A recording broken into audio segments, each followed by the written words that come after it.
Olá! Em sua casa, o programa Cabeça para Cima, que você já sabe que pode assistir pela Rede Boas Novas de televisão e também pela internet no site www.boasnovas.tv. Vale lembrar que você, pelo site, não precisa ficar limitado ao seu computador, o seu tablet, seu smartphone. Eles também viabilizam que você assista a nossa programação, igualzinha àquela que vai na telinha. E você, em qualquer lugar do Brasil ou do mundo, pode acompanhar 24 horas por dia a programação da Boas Novas. Uma vitória para a gente, uma conquista. E nós temos muito mais a conquistar. Muitas vezes as pessoas nos mandam e-mail perguntando: e aí, quando é que a Boas Novas chega com canal digital ou com sinal digital? Já, já. Mas nós precisamos da sua ajuda para cumprir esse tipo de meta também. Hoje nós já podemos estar 24 horas por dia no ar, porque você, semeador de Boas Novas, tem a visão de quanto é difícil se fazer uma televisão com princípios cristãos e já nos ajuda. E nós precisamos de muito mais. Você que tem sido abençoado com a nossa programação, que quer também o sinal digital chegando aí na sua cidade, venha se tornar um semeador, venha fazer parte do Exército de Semeadores de Boas Novas. Ligue agora, 2126-3300 ou entra no nosso site e rapidinho você pode, com segurança, se tornar um semeador também. Qualquer valor que você sentir no seu coração, que pode contribuir, ele vai fazer diferença para a gente. Eu sempre falo isso porque é verdade. A quantia que você contribui, ela será usada pelas mãos daquele que multiplica, daquele que pode tudo, daquele que faz os maiores milagres, que é o nosso Senhor Jesus. E ele que conhece o seu coração, ele vai usar esse recurso e vai fazer com que o nosso maná, ele chegue a cada dia. Que o Senhor te abençoe, te guarde e que possa fortalecer o sentimento no seu coração de que quando você contribui para Boas Novas, você está cumprindo o ID de Jesus. Seja um semeador. Liga 2126-3300 ou entra no nosso site www.boasnovas.tv. Hoje o assunto, ele é super interessante, certamente é do seu interesse, porque segundo dados do IBGE, aqui no Brasil, os casamentos, eles duram em média 15 anos e cerca de 37% desses casais que se separam têm filhos menores. Por outro lado, crises, elas são naturais em qualquer casamento e fazem parte do dia a dia de qualquer família. Muitas vezes, as crianças participam e acabam envolvidas nessas crises. Uma preocupação que precisamos ter: como evitar que nossas crianças sejam afetadas pelas crises familiares? E qual deve ser o nosso comportamento quando elas se sentem frustradas? No Cabeça para Cima de hoje, nós vamos conversar sobre crises familiares e suas consequências no comportamento das crianças. Começamos com o informativo. E já já, um time super especial para nos ajudar nessa reflexão. A família é a base da sociedade e principal responsável por transmitir amor, cultura, valores, compreensão e um desenvolvimento saudável para os filhos em nível psicológico, emocional e comportamental. Mas, infelizmente, diversos conflitos conjugais, como divórcios, falta de tempo e diálogo, problemas dos pais com os filhos e vários tipos de violência, vêm desestruturando as famílias, contribuindo para o desenvolvimento de distúrbios de comportamento nas crianças.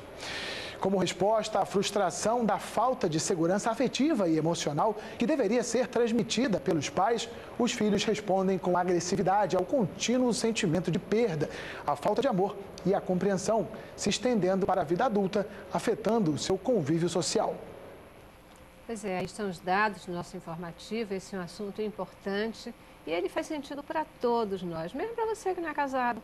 Mesmo para você que pensa em formar uma família. Crise familiar e as consequências no comportamento das crianças é o nosso tema de hoje. E eu recebo aqui no estúdio para falar sobre esse tema Lucrécia Venceslau Niso, ela que é psicóloga, é também terapeuta de família. Eu já estava morrendo de saudade. Oh, eu também, Celeste. Não preciso nem dizer que é um prazer grande, né? Estar voltando aqui, né? Agradeço o convite. E vamos aí falar dos conflitos, né, dessas crises familiares, ver se a gente ajuda, né, quem no momento se encontra em crise e até para não entrar, né, nas crises, poder evitar, não é mesmo? Exatamente, exatamente. Mas é um grande prazer. Para a gente também. Muitíssimo obrigada por você estar aqui, Lucrécia. Sempre muito bom ter você no Cabeça para Cima, viu?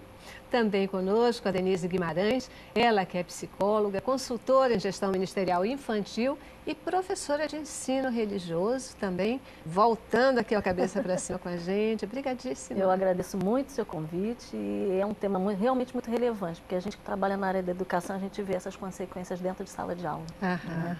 Então, que a gente possa contribuir, né, para todas as famílias, para aqueles que querem constituir família, né? Verdade, isso mesmo. Obrigada né? pelo convite. E às vezes, assim, até para você se familiarizar com o assunto, compartilhar, né? Você tem um amigo que percebe que está vivendo uma crise familiar, você pode ajudar, você pode aconselhar, né? Afinal de contas, para que servem os amigos? Tá também nesse aspecto. Gente, completa o nosso time de hoje, a Cristiane Rain. Ela que é pedagoga com formação em neuropsicologia e é também consultora em educação. Muitíssimo obrigada por voltar aqui no Cabeça para Cima com a gente. Olá, Celeste. Eu que agradeço o convite. Estou muito feliz de estar aqui com pessoas tão bem preparadas. Eu espero que hoje o programa realmente venha ajudar os nossos queridos e as nossas queridas que vão nos assistir. Perfeito, perfeito.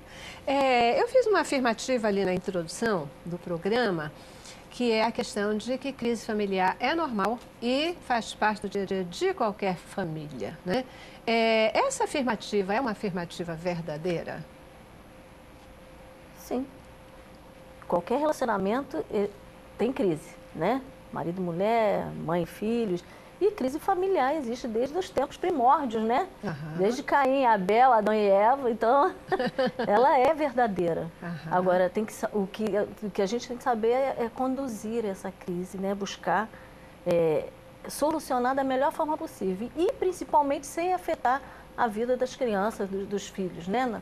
Nesse comportamento. Porque a criança, ela percebe e ela sofre as consequências de uma crise familiar não bem administrada. Então, cabe como os pais, na verdade, os pais são os principais educadores dessas crianças, né? E a célula familiar é a primeira célula máter, né, da criação, da sociedade. Então, cabe aos pais realmente saber conduzir essas crises para que essas crianças não venham sofrer consequências tão drásticas para o desenvolvimento dela no futuro, né? Como adolescentes, como jovens, né? E a gente sabe que o melhor manual de criação é a Bíblia, né? A criança já nasce com esse manual junto, cabe ao pai e mãe lançar a mão deles para a criação. Perfeito. Agora, a crise é comum em qualquer relacionamento de aluno-professor, tem que saber administrar. Né? E aquelas famílias que não conhecem a Bíblia, não conhecem a palavra de Deus, ainda, né? Talvez tenham que recorrer a outros, né, princípios, etc. Mas o que a gente está dizendo aqui é que quando a família conhece o Senhor e tem a possibilidade, né, de usar a Bíblia, certamente ela vai ter muito mais facilidade. Buscando, né, a sabedoria de Deus. Crise existe onde existem duas pessoas, pelo menos, né? Eu acho que todo ser humano, quando busca se relacionar, sempre enfrenta a crise. Crise de educações diferentes, de famílias diferentes, culturas diferentes, de entendimentos diferentes, de posicionamentos diferentes, de princípios diferentes. Então, isso traz crise para qualquer relacionamento. É normal, é normal. Eu acho que a gente precisa entender que o melhor é a gente preparar as crianças para enfrentar essas crises. Não, eu acho que nenhuma criança sai ilesa de uma crise. Todas elas participam. Ainda mais na estrutura familiar que a gente tem da nossa sociedade atual, fica cada vez mais difícil a gente esconder dos filhos alguma crise que a família esteja passando, né? A gente estava falando sobre isso antes até de entrar aqui no programa, que as crises, elas são mais participativas. As crianças atuam mais na família. E fica difícil dos pais meio que criarem uma bolha ou protegerem ou imunizarem a criança desse momento. A criança participa, o filho vivencia, ele percebe. E o que a gente vai fazer? A gente precisa dar uma estrutura que prepare eles para eles também enfrentarem as crises dele no futuro. Eu acho que quanto mais a família se preparar para isso e lidar com isso de uma forma natural, que a crise vem, mas a gente tem ferramenta para atravessar, mais fortalecida a criança sai desse momento. E mais condição ela tem de enfrentar as suas crises quando ela se tornar maior. Bom, eu vejo sempre como crise, né, Celeste, algo que passou por um conflito familiar e quando chega a crise é porque esse conflito não foi diluído, porque começa com um conflito, né? Tem um conflito que não está sendo olhado, que não está sendo visto, quer dizer, as pessoas não estão percebendo, né? É como Deus está ali falando. É algo que não foi resolvido, precisa resolver esse conflito, né?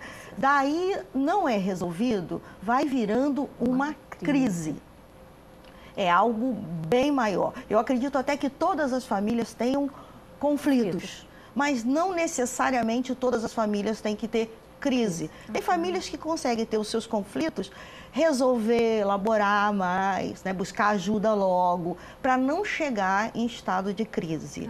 Que a crise é quando parece que todos estão um pouco cegos e não estão vendo a saída, não conseguem enxergar a saída. E aí realmente todos começam a se debater numa crise, né?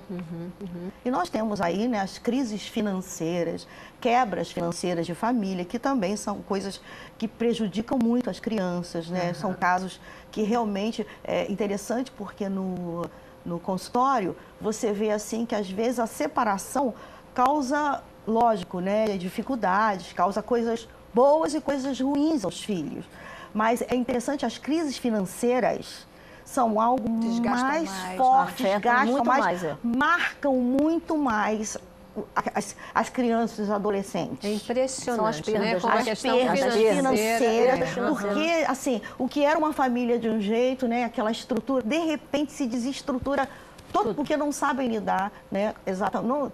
Por isso chegou a crise, porque não olharam que ali já tinha um conflito que levou à falência financeira, né? Então isso é muito importante, a gente está vendo que existe uma diferença entre conflito, né, e crise já é o extremo.